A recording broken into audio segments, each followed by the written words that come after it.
안녕하세요. 우리 한과TV 최현태입니다. 네, 우리 한과TV의 최상욱입니다. 오늘은 지난번 그 모네에 이어서 프랑스의 화가 에드가 드가로 알아보는 황반변성의 특성에 대해서 이야기해 보려고 합니다. 네. 이 모네하고 드가 요즘에 화가를 좀 많이 공부하게 되는데 모네하고 드가는 같은 시대의 화가래요. 이번에 알았어요. 그래서 그림 스타일이 좀 다르신데 그림을 보았을 때 모네하고 에드가 드가의 그림에서 어떤 느낌이 드시는지 혹시?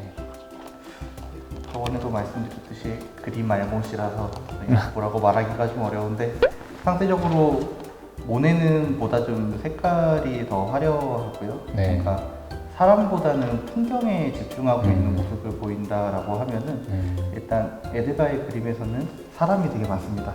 그리고 뭔가 실내 환경이 더 많은 것 같고요. 그래서 모네보다는 주로 실내 그리고 사람에 보다 초점을 맞춘 화가인 걸로 생각이 됩니다.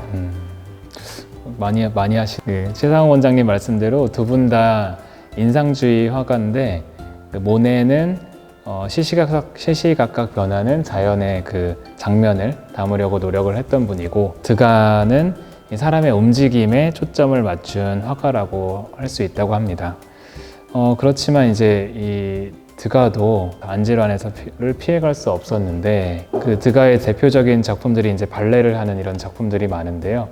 이런 그 작품들을 봤을 때 어떤 안질환이 있었을까 예측하실 수 있을까요? 이거 좀 어려운 것 같은데. 너무 어렵네요. 네. 주로 이제 조금 더 나이가 들었을 때 그림을 보게 되면은 젊었을 때에 비해서는 가까운 거는 잘 그려지는데 먼 거는 뭔가 좀 흐리고 불명확하게 그려져 있는 것 같고요. 그리고 그림들이 중심부가 좀 사실 많이 비어있는 듯한 모습을 보입니다. 이제 이 중심부가 비어있는 모습을 볼 때 물론 여러 가지 질환을 생각을 할 수 있겠지만 대표적으로 황반변성과 같은 질병을 생각할 수 있지 않을까 생각합니다. 이제 황반변성 같은 경우는 중심부 암점이 있기 때문에 대상을 주시할 수가 없어서 그림의 주체를 중심보다는 주변부에 놓고 그림을 그리지 않았을까라고 추측이 되고요. 이 시간에 따라서 그림을 보게 되면은 불과 몇 년 차임에도 불구하고 증상이 점점 심해지는 것을 그림을 통해 확인을 할 수가 있습니다. 그렇네요. 드가의 시력장애에 대해서는 이게 이제 1800년대이기 때문에 현대의 안과 의사분들 사이에서도 의견이 다양하신데요. 망막 색소상피 변성증이다, 망막 결핵이다, 아니면 홍채의 만성적인 염증 때문에 그러신 것이다 라고 이렇게 많은 의견들이 제시되어 있는데, 최근에는 아까 이제 최상욱 원장님의 예측대로 황반변성이었을 가능성이 높다고 많이 제시되고 있습니다. 그러면 이제 황반변성이라고 하면 많이들 들어보셨을 텐데 어떤 특징이 있을까요?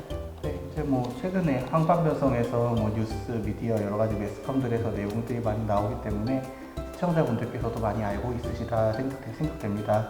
간단히만 말씀을 드리게 되면은 건성 황반변성, 이제 비삼출성 황반변성과 습성 황반변성, 삼출성 황반변성 이렇게 크게 구분을 할 수가 있는데요. 건성 황반변성 같은 경우는 이제 중심부의 망막이 약화가 되면서 서서히 시력 장애가 나타나지만 갑자기 안 보이는 등의 그런 증상들은 발생하지는 않습니다. 근데 대부분 이제 많이 알고 계시는 습성 황반변성 같은 경우에는 중심부에서 망막 출혈, 맥락막 이상 이런 것들로 인해서 중심 암점, 시력 소실 이런 것들이 나타나게 되고, 그에 따라서 이제 지금 그림에서 보는 것과 같은 중심이 잘 안 보이는 것, 이런 증상들이 나타날 수가 있습니다.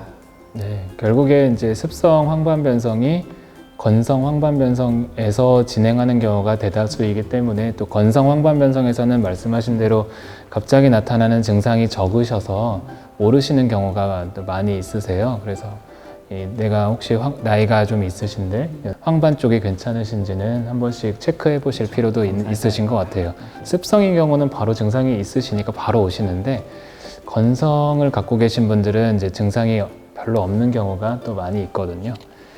그래서 이제 드가의 경우는 이제 이 눈의 질환이 안질환이 점점 심해지셨나 봐요. 그래서 그림에서도 보시다시피 이제 나중에는 시력을 많이 잃으셔서 한쪽 눈을 실명하기도 하셨고 반대쪽 눈도 많이 잘 안 보이셨다고 해요. 그래서 이제 시력을 많이 상실하신 이후에서는 조각을 많이 하셔서 뭐 무희들, 목욕하는 여인들의 걸작을 남겼다고 합니다.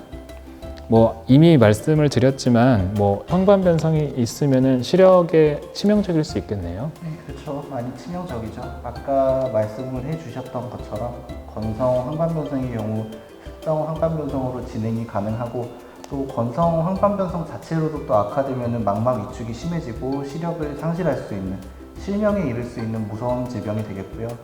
습성 황반변성의 경우 대표적으로는 이제 시력 저하, 변형시, 중심 암점 이런 증상들이 발생하게 되고 치료가 상당히 어려운 질환이기 때문에 정기적으로 안과에 방문해서 진료를 보고 검사를 해보는 게 중요하다라고 생각이 됩니다. 네네. 그래서 요즘에 이제 습성 황반변성인 경우는 안내에다가 그 안티 VEGF라고 하는 항체 주사를 주사하기도 해서 이제 치료를 하는데 중요하죠. 중요하고 네, 그런 분들이 습성으로 변했을 때 빠른 치료를 해서 적절하게 호전되게 하시는 게 중요한 것 같아요. 습성으로 진행됐는데도 불구하고 좀 오랜 시간이 경과한 경우는 치료의 반응이 좀 적은 경우도 많이 있는 것 같고요.